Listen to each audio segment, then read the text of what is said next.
What's cracking, y'all? So today I'm going over the three principles of training that actually not only permanently changed my movement and quality of life, but did so in a matter of months, and really could have did so in a matter of weeks had I known what I know now. So, without further ado, let's get into it. Awareness, breath, intention. So, essentially, awareness number one, you have to build your awareness. I didn't understand this. I used to do a lot of breath work. I tried all the stretches, um, ice baths, lots of different compression therapies, foam rolling, but nothing stuck. No matter how good I felt after a session, whether it was a deep tissue massage or stretching, no matter how good I felt, within the next 30, even really 25, 20 minutes, the pain and the tightness just came back. So what I learned was the reason my body wasn't holding on to that feeling of calm, or what I like to call zen, is because it didn't feel safe. The reason it didn't feel safe is because certain areas, due to sitting, but for prolonged periods of time, but especially stress, shut off. And so when those areas are shut off and your brain can't access those areas, it will lock down those areas, which is why a lot of times if you have pain in one area, that's actually not the problem area. Ergo, a lot of people have knee pain. The knee is rarely the issue. The main areas to check are your foot or your feet, your glutes slash hips, and your core. A lot of people don't understand the core part though, because everybody thinks they work core, but I'm talking about your deep core. There's a difference. Essentially, awareness is your ability to feel what's happening in your body, present time. It's not just a bunch of woo-woo or a bunch of magic or some abstract art that's open to perception. It's real, and your brain literally has neural pathways to areas of your body that it needs to access in order for you to move. So when I started building awareness, I started off with something simple, and I do still to this day, standing meditation.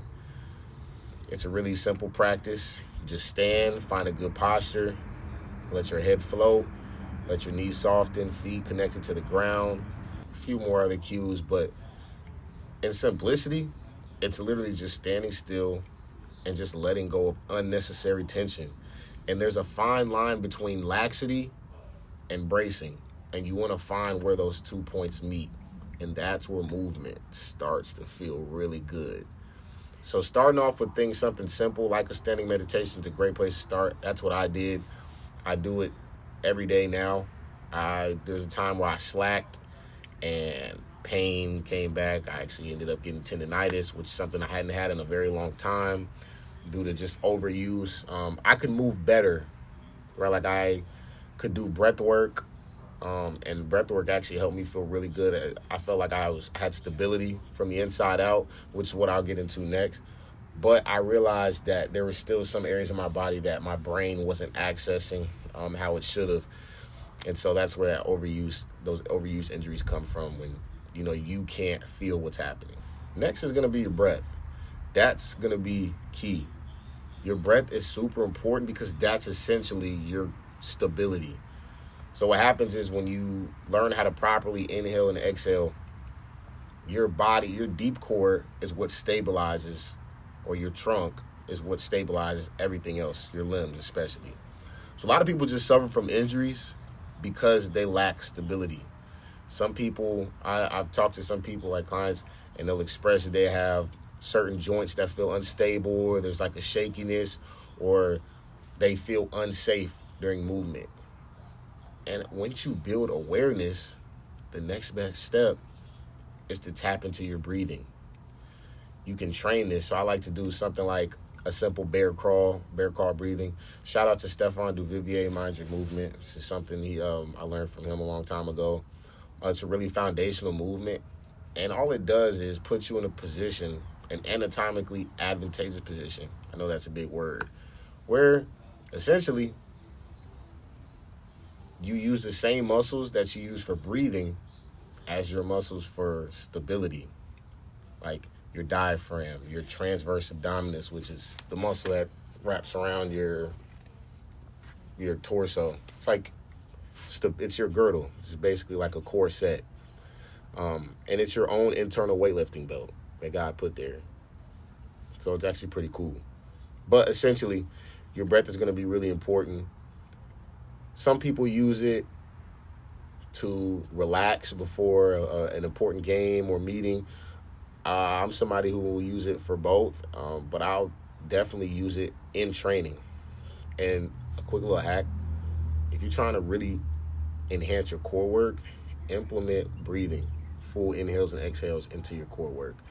And another thing, when you learn how to just kind of breathe through your nose like that, let that be your dominant breathing muscle, that really can skyrocket your progress as far as in your training. Lastly is intention. Whatever you're doing, you take those first two principles, awareness and breath, and you stack them. Intention is basically the details. So if I pick a movement, I say I'm going to do push-ups. Or, Mayo, come here. Mayo. Sorry, I got a dog. He's a Jack Russell Terrier, but that's for another time. Intention is essentially the details. It's if I push a push-up or a squat or a lunge or a plank, whatever movement I choose. That's another thing. You can choose whatever movement you want, and you can implement these principles. But I set the intention to do certain things like elongating or decompressing my spine, protracting my shoulders to open up the lats, or, staying just as relaxed and as calm as possible in the midst of a high intensity movement, like hops. So whatever my intention is, what I set before I even begin a movement.